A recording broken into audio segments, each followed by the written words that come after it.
Okay, we got some cottonwood bark here. We're going to just do a simple carving. See what we got. Try to get some of the rough stuff off.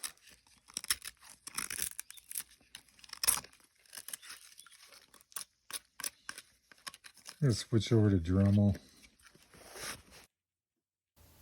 Hey, wood-psyche here. Thanks for stopping by. Appreciate that. If you're new to the channel, I'm just mostly a power carving artist, wood carver.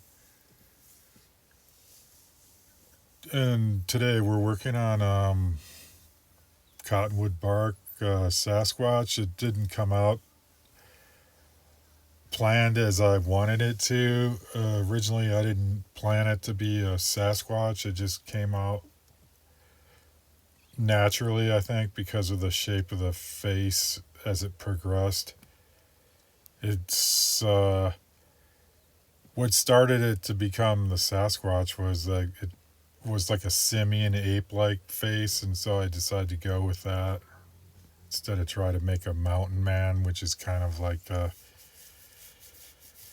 your typical wood spirit kind of thing, bearded thing. So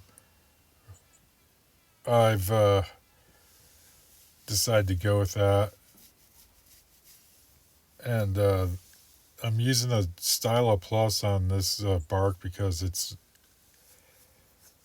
a lighter duty Dremel tool and it can handle this bark pretty well. Especially if you use some aggressive burrs on it, it goes right through the bark. It's a fairly soft medium, so I tend to use the Stylo Plus with these things. If you're using a regular Dremel style tool, it's I think it's a little bit overkill with the cottonwood bark, so it's not really necessary unless you're into fast speed carving, which might be handy. But the thing with this cottonwood bark, if you go too deep, you're pretty much point of no return, and you can't replace the material that you removed. So that's why I tend to use the Dremel Stylo Plus on this. Yeah, this particular piece of cottonwood bark turned out quite well. It didn't have too many defects, so it made the whole process a lot better, easier to deal with. No hidden surprises underneath the layers, so it's a pretty solid piece of wood, or piece of bark, I mean. So it's always good to inspect your wood before you actually start carving into it. Like, check out the ends and look for rot, or the backside as well. And if it's like really soft or punky, then it's probably time to toss it and move on to another piece. But I like using these scribe tools here, which you see I'm using to define areas around the mouth. And I purposely kept the lower portion of the face protruding more than the other part of the face to make it more ape-like or simian. Hence the Sasquatch Bigfoot style face. And using the pin vise there for other detail work as well. I'm using really small dental burrs with that for the minute details.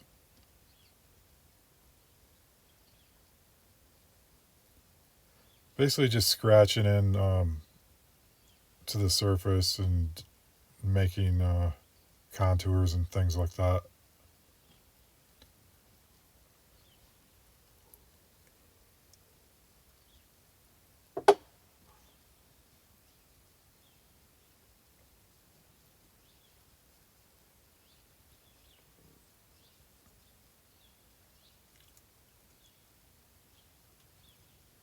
So I spent a few days on this one.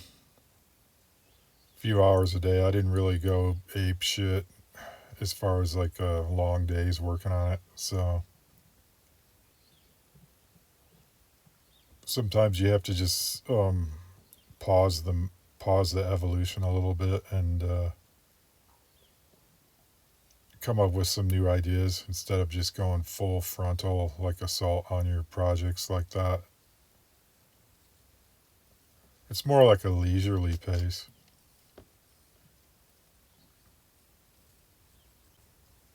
Also wanted to mention that this Sasquatch, I'm going to donate it to AmyJo, one of my subscribers. She was expressing some enthusiasm about it in the last shorts I've uploaded. So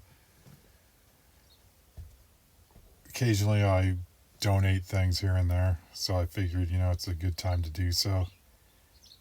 And also, I wanted to mention October 17th through the 19th, I'll be having a few of my pieces on sale at the Klamath Basin Potato Festival in Merrill, Oregon of this year. So my friend will be manning the booth. Her name's Debbie. She's going to be selling some of her stuff, but we decided to collaborate, share a booth. So if you're in town, stop by. I'll have details in the description. But unfortunately, I won't be there because I'll be driving a spud truck. It's part of that time of the year where I do the harvest thing for about a month and a half, and then after that I kind of go back in hibernation mode or carving mode. So yeah, AmyJo, hope you enjoy the new face as much as I enjoyed creating it.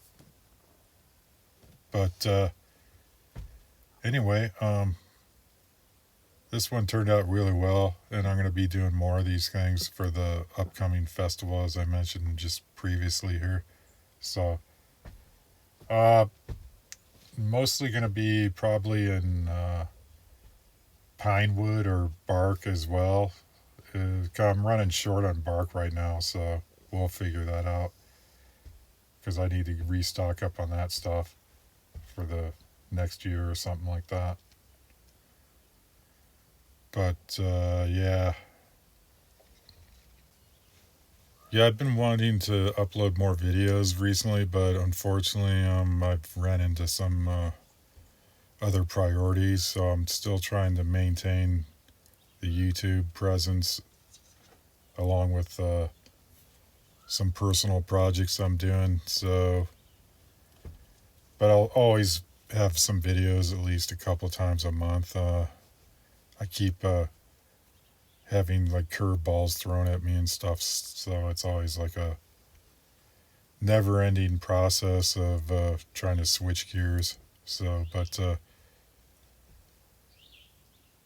just be assured that I'm not going away. I'm always going to have some kind of videos up at least once or twice or maybe 4 times a month. So, depending on my schedule. But like I've said in the past, I've had some problems with my property that got burned up by the bootleg fire 3 years ago. I'm still cleaning that up, so that's like an ongoing process. So I hope everyone enjoyed the video. It's more or less a demonstration, not a tutorial. But hopefully you got some tips and pointers out of it. It was a fairly nice carve. I hope to do more of these things, especially, I don't know, this Bigfoot one just turned out really well. Or a Sasquatch, if you want to call it that one way too. But